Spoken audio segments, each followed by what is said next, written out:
नमस्कार। Lord William Bentinck secondary school द्वारा आयोजित हिंदी की कक्षा में आप सभी का स्वागत है। आज हम पढ़ रहे हैं हिंदी वसंत पुस्तक से अध्याय 13 जहाँ पहिया है। पुडुकोट्टई तमिलनाडु। साइकिल चलाना एक सामाजिक आंदोलन है और कुछ अजीब सी बात है न, लेकिन चौंकने की बात नहीं है। पुडुकोट्टई जिले की हजारों नवसाक्षर ग्रामीण महिलाओं के लिए यह अब आम बात है। अपने पिछड़ेपन पर लात मारने, अपना विरोध व्यक्त करने और उन जंजीरों को तोड़ने का जिनमें वे जकड़े हुए हैं, कोई न कोई तरीका लोग निकाल ही लेते हैं। कभी कभी ये तरीके अजीब व गरीब होते हैं। भारत के सर्वाधिक गरीब जिलों में से एक पुडुकोट्टई है। पिछले दिनों यहाँ की ग्रामीण महिलाओं ने अपनी स्वाधीनता, आज़ादी और गतिशीलता को अभिव्यक्त करने के लिए प्रतीक के रूप में साइकिल को चुना है और उनमें से अधिकांश नवसाक्षर भी हैं। ठीक है। और अगर हम 10 वर्ष से कम उम्र की लड़कियों को अलग कर दें तो इसका अर्थ यह होगा कि यहाँ ग्रामीण महिलाओं के 1/4 हिस्से ने साइकिल चलाना सीख लिया है और इन महिलाओं में से 70,000 से भी अधिक महिलाओं ने प्रदर्शन एवं प्रतियोगिता जैसे सार्वजनिक पाठ्यक्रमों में बड़े गर्व के साथ अपने नए कौशल का प्रदर्शन किया है। अभी भी उनमें साइकिल चलाने की इच्छा जारी है। वहाँ इसके लिए कई प्रशिक्षण शिविर चल रहे हैं। ग्रामीण पुडुकोट्टई के मुख्य इलाकों में अत्यंत रूढ़िवादी पृष्ठभूमि से आई युवा मुस्लिम लड़कियां सड़कों से अपनी साइकिलों पर जाती हुई दिखाई देती हैं। जमीला बीबी नामक एक युवती ने, जिसने साइकिल चलाना शुरू किया है, मुझसे कहा, यह मेरा अधिकार है। अब हम कहीं भी जा सकते हैं। अब हमें बस का इंतज़ार नहीं करना पड़ता। मुझे पता है, जब मैंने साइकिल चलाना शुरू किया तो लोग फप्तियाँ कसते थे, लेकिन मैंने उस पर कोई ध्यान नहीं दिया। फातिमा एक माध्यमिक स्कूल में पढ़ाती है और उसे साइकिल चलाने का ऐसा चाव लगा, चाव मतलब इतना इच्छा, उसकी लालसा हुई कि हर शाम आधा घंटे के लिए किराए पर साइकिल लेती है। एक नई साइकिल खरीदने की उसकी हैसियत नहीं है। फातिमा ने बताया कि साइकिल चलाने में एक ख़ास तरह की आज़ादी है और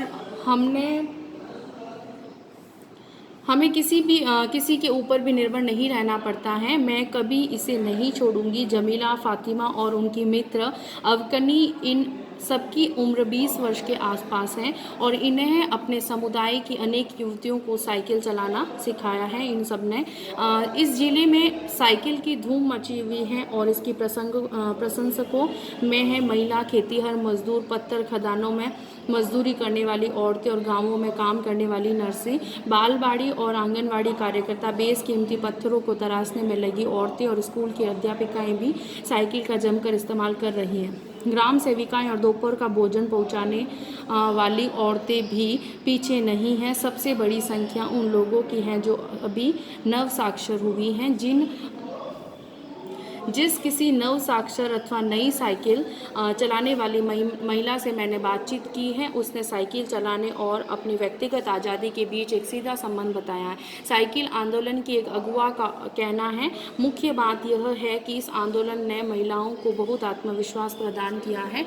महत्वपूर्ण यह है कि इसने पुरुषों पर उनकी निर्भरता कम कर दी है। अब हम प्राय देखते हैं कि औरत कोई अपनी साइकिल पर 4 किलोमीटर तक की दूरी आसानी से तय कर पानी लाने जाती है। कभी कभी साथ में उनके बच्चे भी होते हैं। यहाँ तक कि साइकिल से दूसरे स्थानों से सामान ढोने की व्यवस्था भी खुद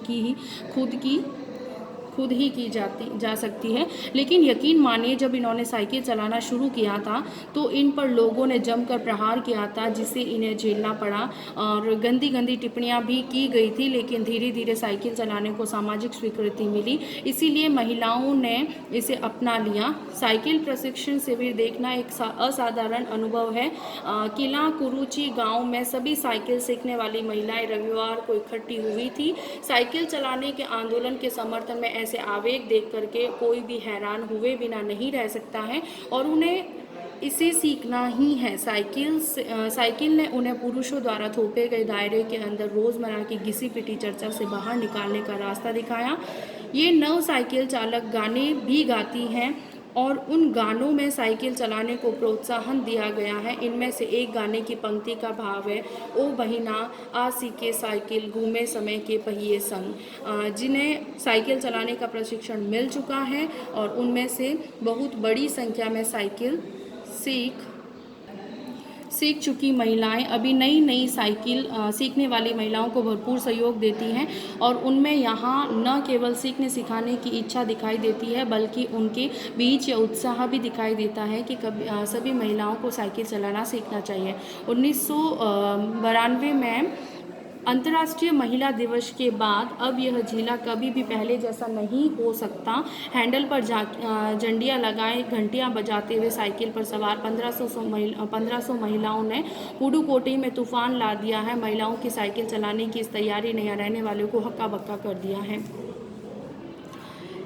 इस सारे मामले पर पुरुषों की क्या राय है? इसके पक्ष में आर साइकिल्स के मालिकों को तो रहना ही था और इस अकेले डीलर के यहाँ लेडीज़ साइकिल की बिक्री में साल भर के अंदर काफ़ी वृद्धि हुई।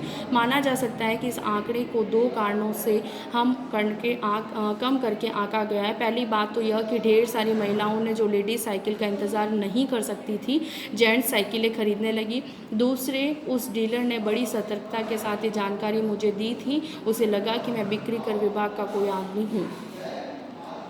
कुदुमी अन्नामलाई की चिलचिलाती धूप में एक अद्भुत दृश्य की तरह पत्थर के खदानों में दौड़ती भागती 22 वर्षीय मनोरमनी लोगों ने साइकिल सिखलाते देखा और उसने मुझे बताया कि हमारा इलाका मुख्य शहर से कटा हुआ है। यहाँ जो साइकिल चलाना जानते हैं उनकी गतिशीलता बढ़ जाती है। साइकिल चलाने से बहुत निश्चित आर्थिक निहितार्थ थे और इससे आय में वृद्धि हुई थी। यहाँ की कुछ महिलाएं अगल बगल में गांवों के कृषि संबंधी अथवा अन्य उत्पादक बेच आती थी और साइकिल की वजह से बसों के इंतज़ार में व्यय होने वाला उनका समय खर्च बचा रहता था और खराब परिवहन व्यवस्था वाले स्थानों के लिए तो यह बहुत महत्वपूर्ण है। और दूसरे, इससे इन्हें इतना समय मिल जाता है कि ये अपने सामान बेचने पर ज़्यादा ध्यान केंद्रित कर पाती हैं।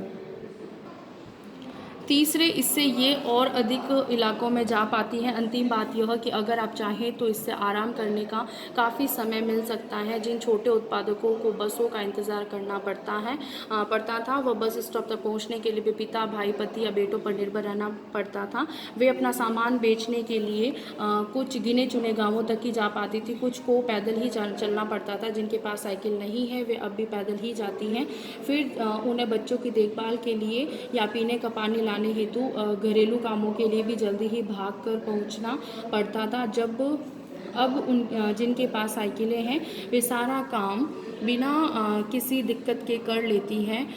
इसका अर्थ यह हुआ कि अब आप किसी सुनसान रास्ते पर भी देख सकते हैं कि कोई युवा माँ साइकिल पर आगे अपने बच्चे को बैठाए पीछे कैरियर पर सामान लादे चली जा रही है और वह अपने साथ पानी से भरे 2 या 3 बर्तन लिए अपने घर या काम पर जाती देखी जा रही है। अन्य पहलुओं से ज़्यादा आर्थिक पहलू पर ही बल देना गलत होगा। साइकिल प्रशिक्षण से महिलाओं के अंदर आत्मविश्वास की भावना पैदा हुई है और यह बहुत महत्वपूर्ण है। फातिमा का कहना है कि बेशक ये मामला केवल आर्थिक नहीं है। फातिमा ने यह बात इस तरह कही जिससे मुझे लगा कि मैं कितनी मूर्खतापूर्ण ढंग से सोच रहा था और उसने आगे कहा साइकिल चलाने से मेरी कौन सी कमाई होती, मैं तो पैसे ही गंवाती हूँ। मेरे पास इतने पैसे नहीं हैं कि मैं साइकिल खरीद सकूं, लेकिन हर शाम मैं किराए पर साइकिल लेती हूं ताकि मैं आज़ादी और खुशहाली का अनुभव कर सकूं। पुडुकोट्टई पहुंचने से पहले मैंने इस विनम्र सवारी के बारे में कभी इस तरह सोचा ही नहीं था और मैंने कभी साइकिल को आज़ादी का प्रतीक नहीं समझा था। और एक महिला ने बताया कि लोगों के लिए समझना बड़ा कठिन है कि ग्रामीण महिलाओं के लिए यह कितनी बड़ी चीज़ है और उनके लिए तो यह हवाई जहाज़ उड़ाने जैसी बड़ी उपलब्धि है। लोग इस पर हंस सकते हैं लेकिन केवल यहाँ की औरतें ही समझ सकती हैं उनके लिए ये कितना महत्वपूर्ण है। जो पुरुष इसका विरोध करते हैं वे जाए और टहले, क्योंकि जब साइकिल चलाने की बात आती है वे महिलाओं की बराबरी ही नहीं कर सकते हैं। पी साईनाथ का ये पाठ महिलाओं के द्वारा किए जा रहे संघर्षों की ओर हमारा ध्यान आकर्षित करता है। धन्यवाद।